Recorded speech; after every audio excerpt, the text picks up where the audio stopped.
The river and the leaf. Imagine a river flowing gently. A leaf falls onto its surface and drifts peacefully, carried by the current. For a time, the leaf feels connected, held, supported, guided. But soon, fear arises. What if I lose this flow? What if the river forgets me? The leaf begins to cling to stones and branches, trying to stop the inevitable movement of life. And in that struggle, it bruises itself. One day, exhausted, it lets go. And in that surrender, it discovers freedom. It realizes it was never separate from the river. The flow was always its home. So it is with the heart. When we stop resisting, stop clinging, stop fearing, we return to peace. Love was never about holding another. It was about flowing with life, the wisdom of emotional freedom.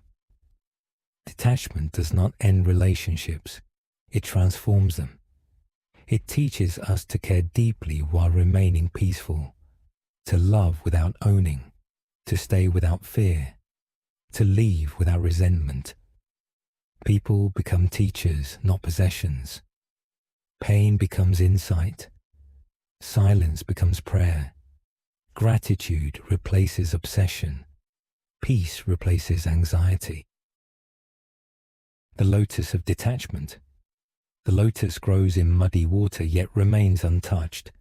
It rises above the chaos without denying it.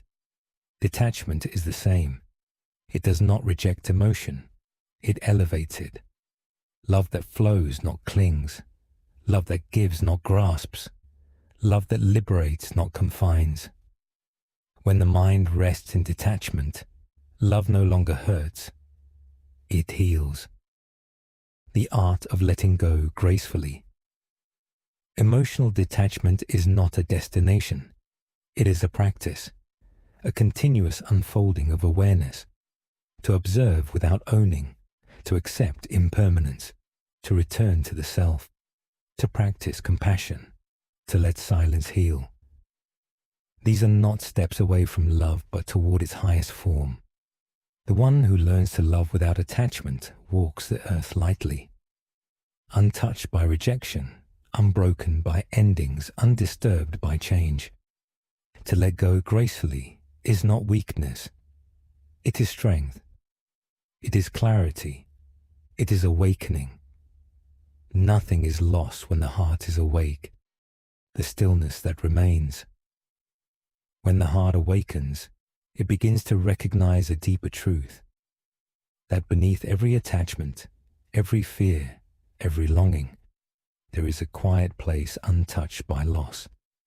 This stillness does not demand, it does not cling, it simply waits for us to return. In this stillness, we see that the river was never the threat. Our resistance was. We see that love was never the wound. Our grasping was. We see that endings were never the enemy. Our fear of change was. The awakened heart understands that peace is not found in controlling life, but in allowing life to move through us without distortion. Here, gratitude becomes natural. Presence becomes effortless. Love becomes spacious. And slowly, we begin to trust again. Not in others, not in outcomes, but in the quiet intelligence within us that knows how to let go without losing ourselves. This is the stillness that remains when everything else falls away. This is the freedom that cannot be taken. This is the home we return to when the river carries us forward and the leaf no longer resists the flow.